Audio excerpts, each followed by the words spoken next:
Dr. L here. This is a short note on how to discover things.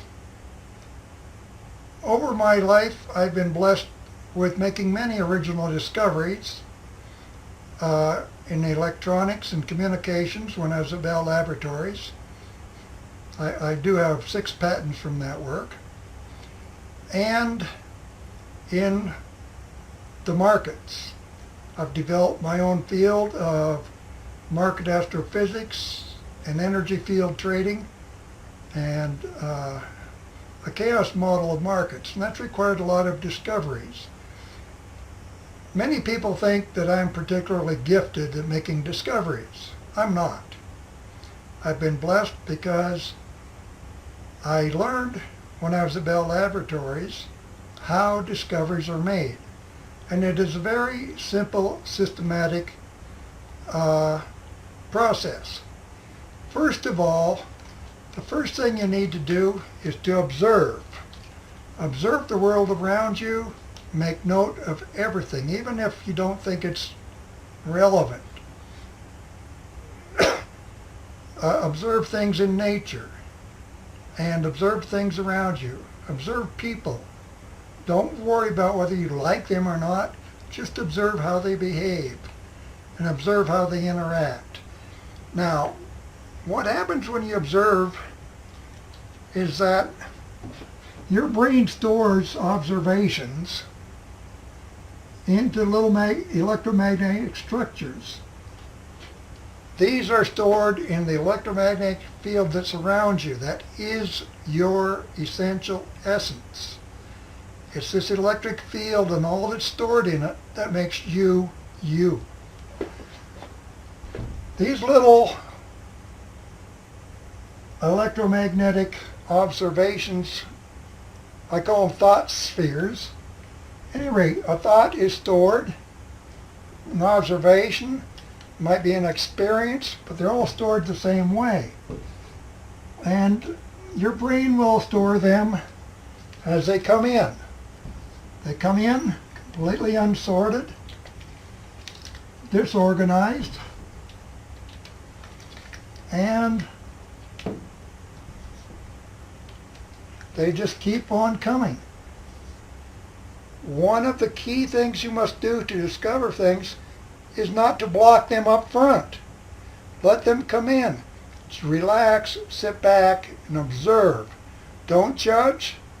Don't filter. Don't be looking for anything. That'll simply block the observations from coming in.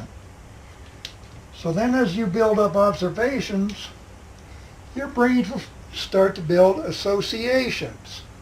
Oh, this relates to that. It's sort of like someone coming into a room and throwing a bunch of books on the floor and making a real mess. This is your real mess. It's in your brain.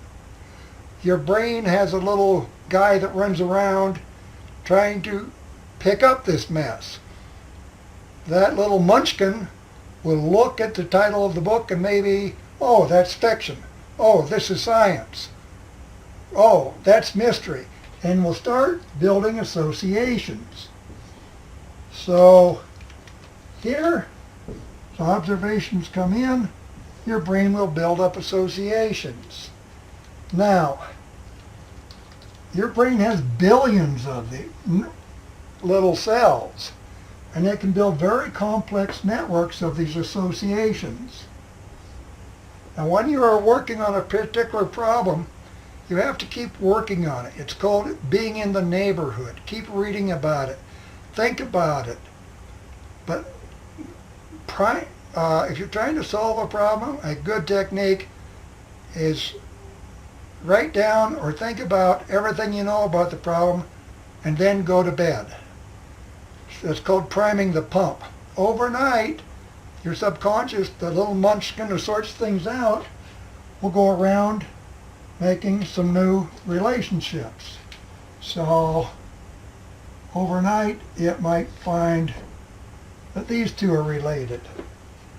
But then as you build up this network, that munchkin will suddenly create a new link.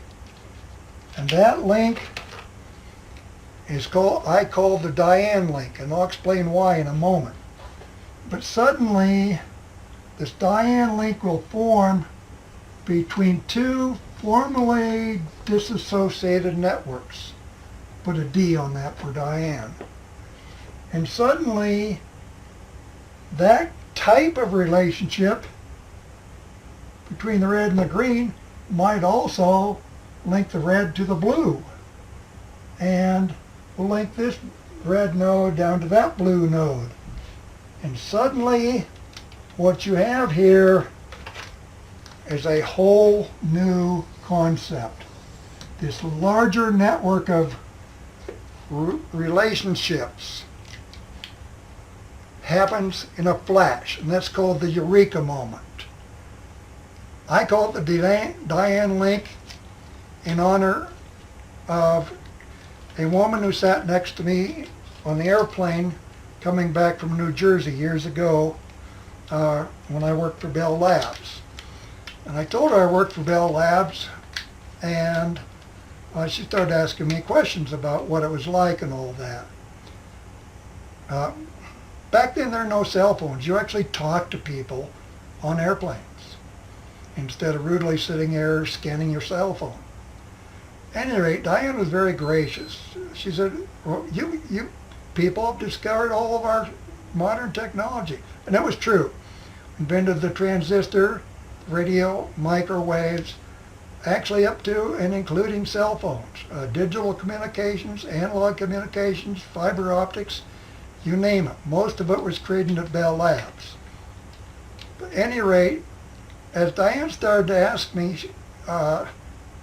what I did and how I did it, I started to explain to her that this process of discovery was something that we worked on developing. And I in particular had an interest in doing it because I was working with some very bright people, and I wanted to learn how it was that they came up with things. And that's when I figured out this, what was happening here in that conversation was when I realized how these links formed. Now, Diane thought that I'd known this all along. She didn't know that the first time I verbalized it was talking to her. So, this is how you discover things. I hope you find this helpful. And that's my short note on how to discover things from Dr. L.